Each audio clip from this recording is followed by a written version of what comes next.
माथि रहेछ नि त ठाउँ। हामी दमौली ब्यास गुफातिर जाँदैछौँ। दमौली बजार हो।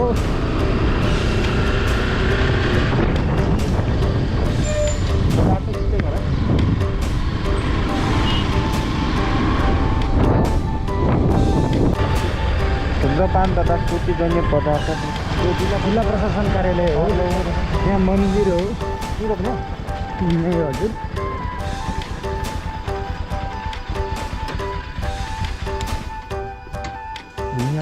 ब्याग नभए चाहिँ आनन्द ब्याग नहुँदा धेरै आनन्द हुन्छ। हामी ठ्याक्कै ब्यास गुफाको माथि आएका छौँ। अब हामी तलतिर जाँदैछौँ। ठ्याक्कै यो पोइन्ट लगभग मानुङकोट डाँडा रहेछ। यो एरिया चाहिँ मानुङकोट डाँडा ठ्याक्कै पुरा हाइटमा रहेछ।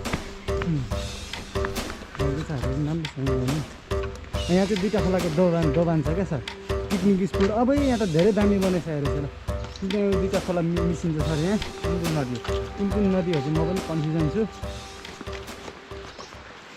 तल हो ब्यास गुफा यता तल हजुर। ज्ञान पाएर लेखेको पनि यहीँबाट होइन सबै।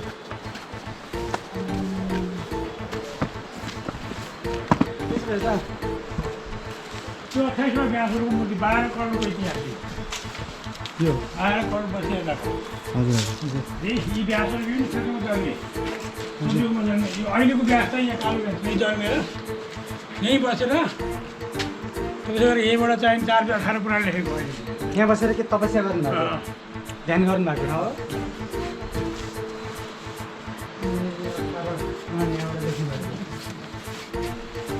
भनेपछि तपाईँको व्यास ऋषिलाई त महाभारत लेख्नको लागि पनि यहीँ बसेर लेखेकै होला सायद। अठार पुराणहरू पनि यहीँ भयो। भित्र जाने बाटो यो पहिला बन्द थियो। हजुर अहिले ओडाहरू भयो होइन। गुफा भनेको चारैतिर बन्द। पछि यो ढलान पनि गरेर पछि यो चाहिँ अहिले ओडाहरू जस्तो भयो। गुफा भनेको चारैतिर बन्द, एउटा जाने आउने बाटो मात्रै। गुफा भने त्यस्तो थियो पहिला। कुन जाने बाटो छ त्यहाँ बाली भित्र गएर हेर्न सकिन्छ। उता खोलेर जानु उता खोलेर जानु।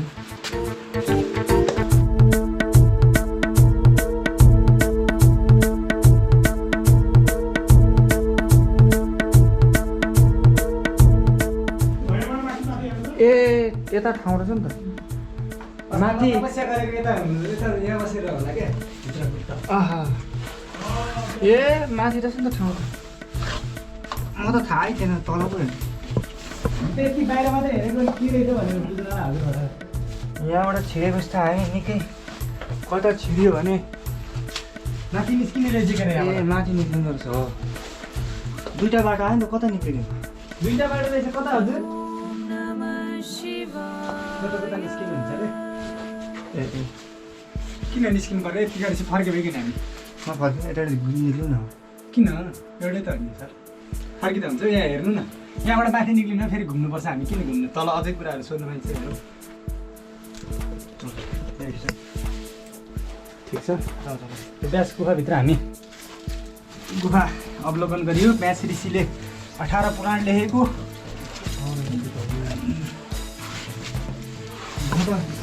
तल मात्रै पो हेर्नु। वेद व्यासले वेदहरूलाई समस्त 4वटा वेदलाई एउटैमा लेखेको हो क्या अरे वास्तवमा, होइन त गुरु?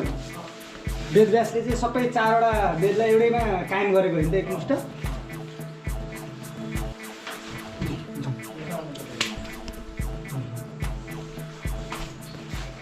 यो मङ्गल भूमिमा पनि अझ यो व्यास गुफा दमौली तनहुँमा हुँदा चाहिँ यो मङ्गल पनि मङ्गल हो। किनभने यो 28औँ व्यास श्रीकृष्ण द्वैपायन, पराशर पुत्र मत्स्यगन्धा, माता सत्यवती, वसु राजाको ब्रिजे खसेर नदीमा खसेर हातमा ल्याएको घरमा लिएर पठाइदिएको ब्रिजे अर्को बाजे खसेर त्यहाँ नदीमा खस्यो।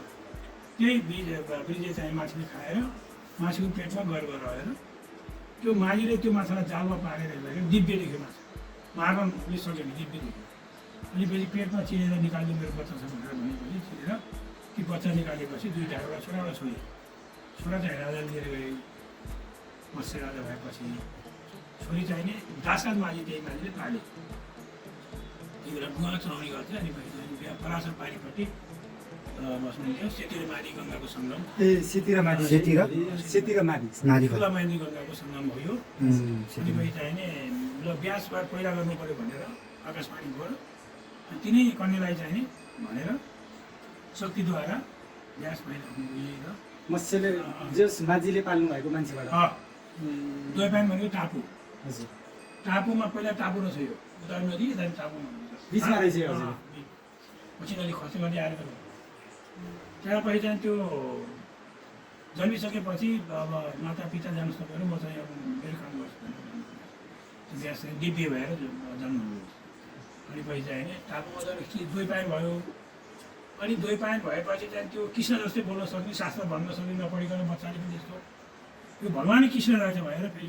कृष्ण द्वैपायन भयो सम्बन्धमा चाहिँ कृष्ण द्वैपायन भयो त्यसपछि यहीँ बसेर पछि गर्नु गएर त्यो पहिला बन्द थियो त्यहाँबाट उन्नति गरेर यहीँ बसेर 4 वेद 18 कुराहरू रचना गर्नुभयो ब्रह्मसूत्र भाष्यहरू धेरै हाम्रो वैदिक सनातन वेदको सबै कुराहरू चाहिँ नि हामीले बुझ्न सक्ने भाषामा पहिलाको देववाणीमा प्रकट गरिदिनु प्रकाशित गरिदिनु त्यस कारण अहिलेको व्यास हाम्रो व्यास दिव्य व्यास हो यो अहिले हाम्रो व्यास हुन्छ दमौली तर्नु व्यास नगरपालिका भन्छौँ यो सिटीमाथि गङ्गा पारी परास गर्छौँ यो चाहिँ अहिले चाहिँ नेपालको मात्रै नभएर विश्वको एउटा ज्ञान भूमि हो त्यो वास्तवमा हाम्रो वेदलाई रिसर्च गऱ्यो भने वेदमा नभएको कुरा केही पनि छैन सबै कुरा छ यो सृष्टिको एउटा संविधान हो वेद भनेको यसको नीति हो नियम हो त्यो यसले के भने ज्ञान पनि दिन्छ नियम मात्र होइन कि नीति मात्र लगाउने होइन यसले ज्ञान पनि दिन्छ र अनुशासन मानिसले कसरी बाँच्ने समाजमा कसरी समाजको चाहिँ विकास गर्ने प्राणीहरू कसरी मिलेर बस्ने आदि कुराहरू सबै कुराहरू यसबाट चाहिँ नि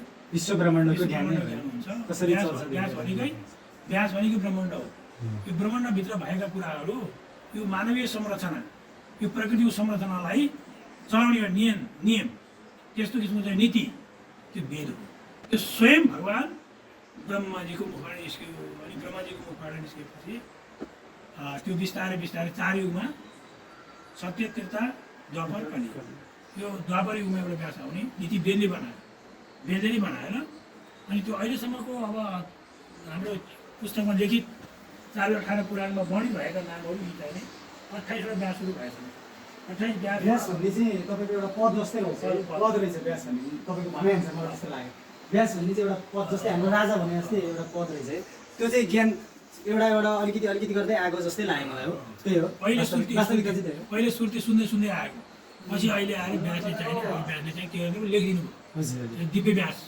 अहिलेको व्यासले चाहिँ 418 पुराण ब्रह्मसूत्रहरू त्यसमा मिलाइदिनु सबै लेखिदिनु भयो त्यो त्यस कारण अहिले दिव्य व्यास कृष्ण द्वैपायन वेद व्यास भनेर यो वेद भनेको यो हाम्रो यो पृथ्वीको भित्र कति पानी छ कति चाहिने तत्त्व छ कति वायु छ कति ग्रहहरू छन् कति पिण्ड छन् कसरी चलेको छ यो भन्ने कुराको सबै कुरा र मानव जन्म अब हामीले भनौँ स्वर्ग नर्ग अनि ज्ञानको बारेमा अनि हामीले पालन गर्ने नीतिहरू नियमहरू रोगको बारेमा औषधिको बारेमा व्यायामको बारेमा होइन सबै कुराहरू वेदबाट 4वटा वेदमा सबै कुरा छ आर्थिक नीति कसरी गर्ने राजनीति कसरी गर्ने हरेक कुरा छ त्यो सबै कुरा त्यसमा भएको भने त्यो चाहिँ वेद चाहिँ त्यो सबैको प्रमुख मूल हो त्यो प्राणी लगायत सम्पूर्ण प्राणीहरूको मेन यो विश्वकै जगतकै मूल हो अहिले मान्छेले पछि अर्काको धर्महरू निकाले अर्काको कुरा निकाले तर त्यो आधार चाहिँ त्यही हो धेरै वेदभन्दा अर्को आधार कुनै छैन वेदले नै ती सबै सृष्टिहरू गरेको त्यसैमा अहिले हामी मानिसले फेरि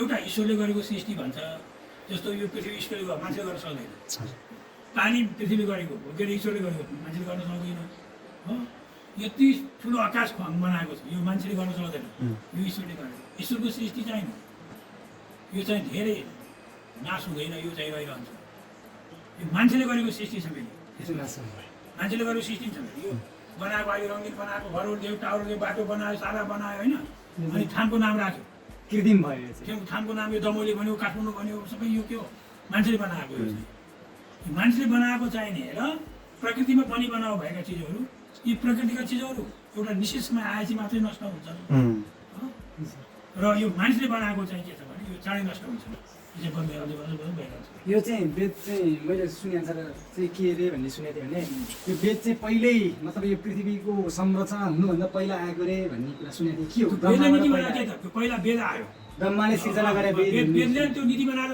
कार्यक्रम गरायो, अनि मात्रै मान्छेको उत्पत्ति भयो, प्राणीहरूको उत्पत्ति त्यसपछि चाहिँ भयो रे मैले सुनेको चाहिँ सुनेअनुसार है मैले चाहिँ व्यवस्था गर्नु राख्ने व्यवस्था गर्नु पऱ्यो नि पहिला नियम चाहियो, त्यसलाई दुध खुवाउने खानेकुरा चाहियो, सबै कुरा व्यवस्थापन मिलाएपछि मात्रै सिद्धियो। त्यो बेद पहिला हो, वेद पहिला हो। बेद पहिला हो। जति नियम पहिला बनाएर नि हामीले अहिले हाम्रो संविधान बनाएर नि चुनाव गऱ्यो नि त। हजुर हजुर संविधान नयाँ चुनाव गर्न सक्छ, सरकार छ नि। त्यस्तै यो बेदको यो चाहिँ सम्पूर्ण ब्रह्माण्डको नियम बना, सूर्यलाई यसरी उदाउने यसरी हुने सधैँ उदाइरहनु पर्यो। चन्द्रमालाई पनि नियम लगायो, वायुलाई पनि नियम लगायो, जसलाई नियम त भइहाल्छ नि चाहिँ सबै नियम लगाएर जति बेला गर्नुपर्छ भनेपछि अनि बल्ल सृष्टि उत्पत्ति शान्ति हो। यो पृथ्वी मतलब जस्तै गरुड पुराणमा भने जस्तै पृथ्वीहरूमा जस्तै यो कलियुग यो सबै युग आएर चाहिँ कलियुगमा चाहिँ सबै नाश भएर फेरि सत्ययुग आउँछ भन्ने भनाइ छ नि। त्यो आउँदाखेरि चाहिँ यो वेदहरू यो लेखेको ज्ञानहरू चाहिँ लेखेको ज्ञान हो नि त यो त। यो ज्ञानहरू चाहिँ कसरी बसिरह्यो त? मतलब पृथ्वी ध्वस्त हुँदा त त्यो ज्ञानहरू जानुपर्ने, त्यो चाहिँ कसरी बस्यो? महाप्रलयमा रहँदैन केही पनि, यस्तो प्रलय रहन्छ जस्तो अब हाम्रो अहिले बेद चाहिने अमेरिका बेलायत जापान सबैतिर प्रचार भइसकेको छ नि, सबै ठाउँ छ नि। अब अहिले एउटा देशमा भनौँ न हाम्रो कुनै देशको मान्छे सबै मऱ्यो, बेद त मरेन, अरू ठाउँमा छ, फेरि यस्तो पर्दै आउँछ, विस्तार हुँदै आउँछ। यो छोटो प्रलय, सामान्य प्रलय साधारण प्रलयमा चाहिँ मान्छे धेरै मरे पनि त्यो कुरा हराउँदैन, रहिरहन्छ, त्यो नाश हुँदैन। बेदको चाहिने हामीले यहाँ चाहिँ छैन भने पनि अमेरिकामा छ, अमेरिकामा छैन अर्को देशमा छ, अर्को देशमा छ। त्यो खोजी गर्ने मान्छे पछि निस्कन्छ, त्यसैले भ्यास हो। त्यसको खोजी गरेर फेरि समाजमा ल्याइदिन्छ, त्यो मान्छेलाई चाहिँ त्यसलाई बल्ल भ्यास हो, व्यासको उपाधि दियो। त्यो चाहिँ फेरि बेदले नीति बनायो, एउटा भ्यास यसरी आउने भनेर, 17 भ्यास आउने भनेर त्यो नियम पनि बेदले बनाएर त्यही नियम अनुसार अहिले 28 भ्यास आइसक्छ। 12 करोड वर्ष यताको त्यहाँबाट उताको छैन, त्यो पर्नै पऱ्यो होला। मतलब शिलाले प्रलय हुँदाखेरि पनि शिलालेख अरू लेखमा लेखेको बसेर महाप्रलय केही रहँदैन, केही रहँदैन। हामी तपाईँ हामी केही देख्नै पाउँदैन। महाप्रलयपछि चाहिँ फेरि भगवान्ले नयाँ प्रोडक्ट सबै कुरो नयाँ प्रलय पुरै नयाँ। त्यो चाहिँ के भने अब त्यो ज्ञानद्वारा तपस्याद्वारा प्राप्त गर्छ, योगद्वारा फेरि जान्ने सक्छ। त्यो त्यस्तो छ। खाना हजुर हजुर हामी हजुरले यति राम्रो कुराहरू ज्ञानहरू दिनुभयो, यहाँको बारेमा वर्णन गरिदिनु भयो, त्यसको लागि धेरै धेरै धन्यवाद हजुरलाई। ठिक छ, यहाँ आयौँ, खुसी लाग्यो। कल्याणं भवतु आरोग्य सुख सम्पद ओम सर्वानां ओम शान्ति शान्ति आपा पुष्टि पुष्टि ओम निर्भय भएर म के गरेर भने भाव राख्छु, सधैँ हाँस्नु, सधैँ खुसी हुनु, सदा बढेर आउनु, सदा माता पिताप्रतिको होइन, सदा ज्ञान विज्ञानप्रति गरेर अगाडि बढेर सदा कस्तो लाग्यो गुरुजीको भनाइ? गुरुजीको भनाइ एकदम ठिक छ।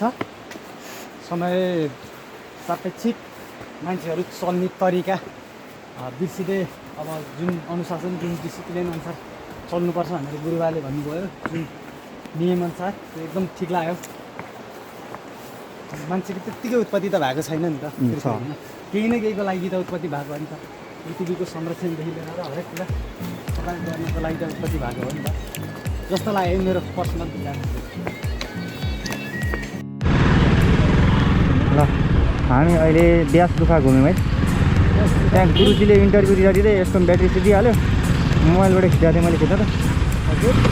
गुरुजीको इन्टरभ्यू दिँदा यसको ब्याट्री सिद्धिहाल्यो, त्यसपछि मैले मोबाइलबाट खिचाएको थिएँ, खिच्न त। हामी दमौली छोड्यौँ, समय भयो 1 बजेर 18 मिनट भनेपछि 2, 3, 4, 5 बजीसम्म पुगिन्छ होला काठमाडौँ पुग्नुपर्ने हो।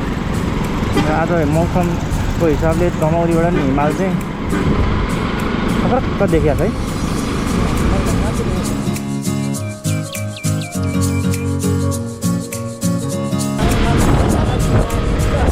मालुङकोट डाँडाको रमाइलो यात्रापछि बाइकले ग्यास गुफा बाइकले नताने पनि हामी हल्का हल्का गइरहेका छौँ।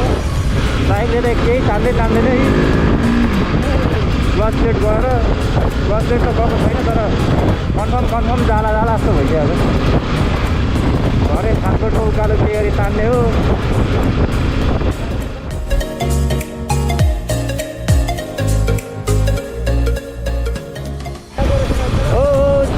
मर्स्याङ्गी आयो मर्स्याङ्गी बगेर नारायणीमा झरेछ। यहाँबाट मर्स्याङ्गी जान्छ, माथिबाट त्रिशुली आउँछ। त्रिशुली र मर्स्याङ्गी मिलिसकेपछि त्यो त्रिशुली गएर अलिकति तल गएर कालीगण्डकीमा मिलिसके पछाडि अनि त्यस पछाडि त्यो नदीको नाम हुन्छ नारायणी नदी।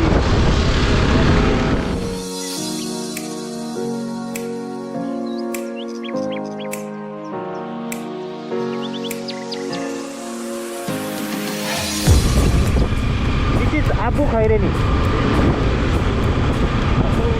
अहिले हामी आबु खैरेनीमा आएका छौँ।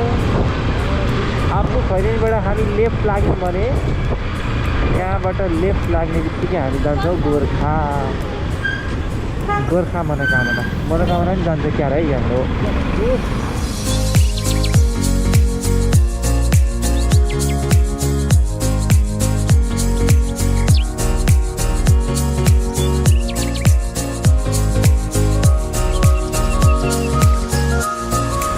तर्फ अरे मलाई चाहिँ किन यता यता किन जाँदा हुन्थ्यो के हो?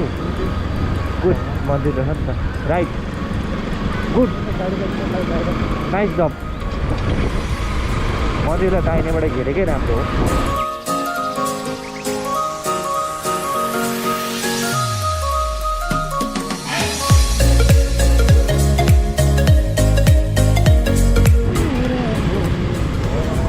सीमा क्षेत्र समाप्त।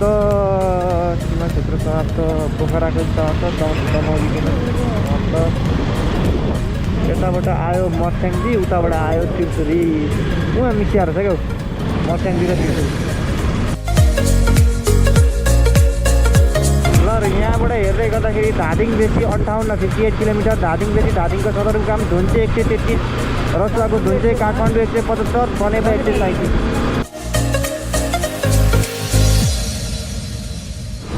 यो बाटो यता धादिङ बेसी खै किन पो हो त।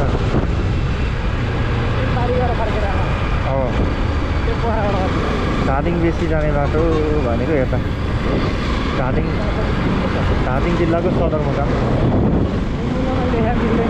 काठमाडौँ 64, त्रिशुली 44, कोदारी 183, जिरी 257 भन्छ। काठमाडौँ 64 छैन काठमाडौँ। यहाँनिर काठमाडौँ कति छ भने 70 71 भनेको छ होइन। 71 भन्दा म्यापले भन्दा चाहिँ न्यु रोडतिर देखाउँछ क्या सेन्टरलाई।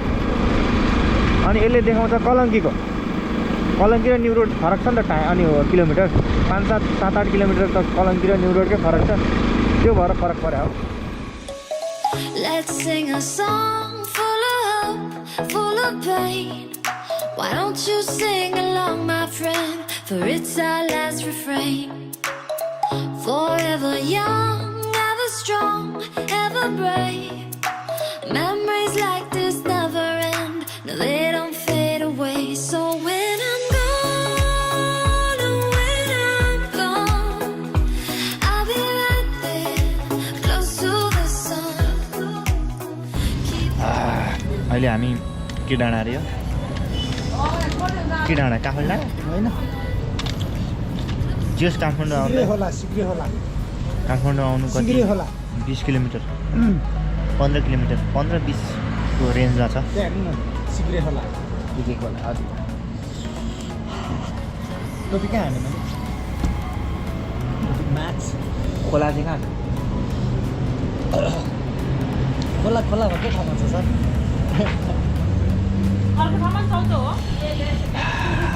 जाउँ होला यहाँबाट है। Let's go. टाइम अहिले कति भयो? 5:25 भनेपछि अब 1 घन्टा लाग्छ कि आधी घन्टा? होइन लाग्छ 45 मिनट लाग्छ। खाङकोट पुग्नै आधी घन्टा लाग्छ। होइन त्यति धेरै जाम छैन। The time's high, say goodbye, we said it said. And all those midnight secrets told, we'll take them to the grave. So when I'm gone, oh, when I'm gone. खानकोट गाई यो चाहिँ के हो? पुरै होलभित्र हालेको छ त बस त। ए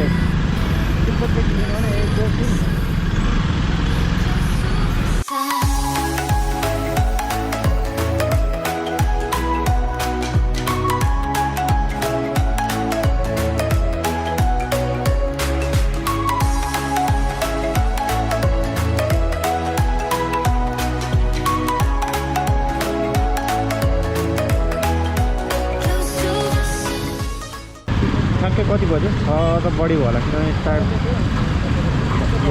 ठ्याक्कै छ मान्छे ट्याक्कै टाइममा आयो कलेज यहाँबाट लाग्यो and guys finally I am ending my vlog here मैले मेरो भ्लग पनि अन्त्य गर्दैछु र समाजमा कस्तो लाग्यो भिडियो लाइक सेयर सब्सक्राइब गरिदिनु होला अनि कमेन्ट पनि गरिदिनु होला कि कस्तो भइरहेको छ भिडियो के मिलेको छ छैन होइन सर्टेनली अलिकति बोल्दाखेरि चाहिँ विन्डी नोइज किन आउँछ भने माइक एडाप्टर मैले भनेको छु माइक एडाप्टर तातो छैन नतातो भएर मैले नर्मली माइक जोडेको छैन माइक जोडिसकेपछि यो पनि म प्रब्लम सल्भ गर्छु र अलिकति चाहिँ त्यो ट्राभल भिडियोहरू फेरि म लिएर आइरहनेछु त्यसको लागि चाहिँ यु हेभ टु लाइक भन्दा पनि अझ सेयर र सब्सक्राइब मन पऱ्यो भने त लाइक गरिदिनु होला त्यसमा केही छैन आखिर फ्री हो फ्री लाइक हो र के बिग्रिरहेको छ के सुधिरहेको छ त्यो पनि कमेन्ट गरिदिनु भने मलाई आगामी दिनमा अलिक सजिलो हुन्छ यति भन्दै म हजुरहरूसँग बिदा माग्छु धन्यवाद नमस्ते So when I'm gone, or when I'm gone, I'll be right there, close to the sun. Keep holding on, and I'll be right there, close to the sun, close to the sun.